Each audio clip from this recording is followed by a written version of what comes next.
Hi guys, thanks so much for clicking on this video and welcome back to my YouTube channel. So today I'm here with the lovely Yaya and we're going to show you how you can pose models for beauty photographs. Now posing for beauty photographs can be really difficult at times because you're only working with quite a small space when it comes to composition and it's hard to really do things differently and think a bit outside of the box. So we're going to give you some tips today on how you can do this with your models for beauty photographs and I hope you guys enjoy. The first thing I do when I'm posing a model for a beauty photograph is get them to sit down.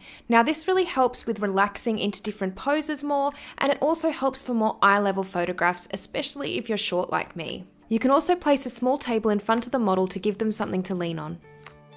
The next tip is to ensure that the model's fingers are placed delicately on the face or in the photograph, and make sure that they're not covering too many of the model's features as well. This can make the images appear a little bit awkward, and quite often hands come across as looking like claws on camera, so you really want to avoid that when you're posing a model for beauty photographs.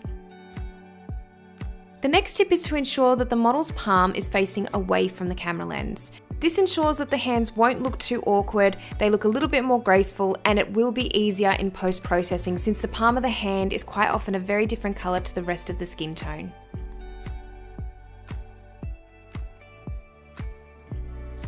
Another great way to pose models for beauty portraits is by incorporating the shoulders. Now I feel like this is a really underrated way of posing models, and using different parts of the body to do so. It can really come across quite effective and you can do so many different combinations of shoulder movements to create different poses.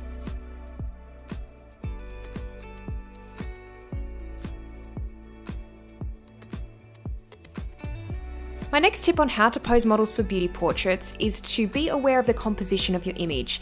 Now you have a lot less space to work with. When you're working with beauty photographs, everything tends to be quite close up. So definitely keep in mind where you want the hands to be placed, the shoulders, the face, the angles. All of this really needs to come into consideration when you are posing a model for a beauty photograph.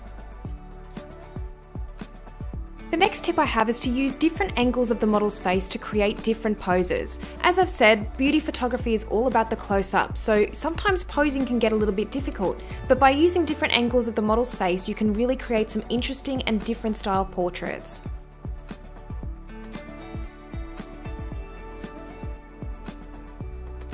Another tip I'm going to include is to make sure that your model isn't blocking the light or causing any unflattering shadows on their face with posing. This is a really easy thing to do and it's something I definitely wanted to put in here as an important tip.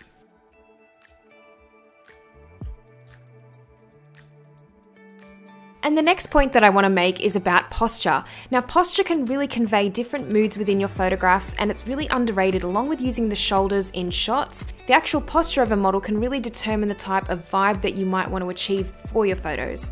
So keep that in mind as well.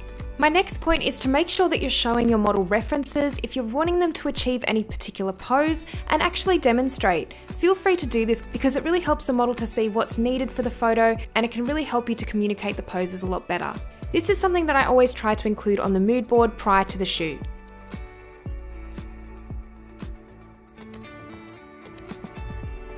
And then finally, make sure to experiment and think outside of the box. Sometimes it can be difficult to think of new and exciting poses to do for your beauty photographs, but if you're willing to learn the basics and then break some of those rules, the whole process becomes a lot more interesting and a lot more creative.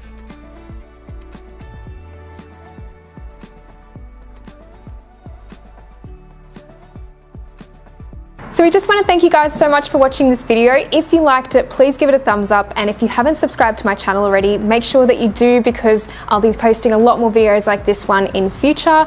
Thank you guys so much for watching and we'll see you in the next video. Bye!